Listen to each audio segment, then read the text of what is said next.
Create a colorful progress bar like Mr. Beast in Premiere Pro. With the rectangle tool, click in the preview and drag to create a rectangle.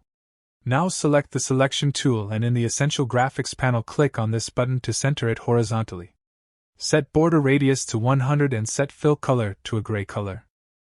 Also, check the shadow checkbox and set opacity to 100, angle to 180, size to 10, and blur to 100.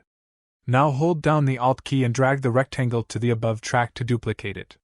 Select the duplicate rectangle and set fill color to a green color. In the Effects panel, search for crop and add it to the top rectangle. Select the top layer, and move the playhead to the start of it. Click on stopwatch next to right and increase it until just before it starts to hide to create a starting keyframe.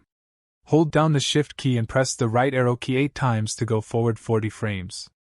And increase right value until only a little part of the bar is visible. Now we have this progress bar.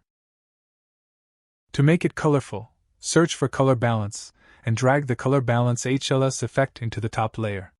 Move the playhead to the first keyframe and click on the stopwatch next to hue to create a starting keyframe.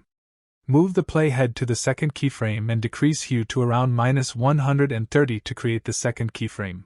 To smoothen the animation, select all the keyframes, right-click on one of them, and add ease in and ease out to them. And now we have it. Anyway guys, thanks for watching and I hope you found this useful.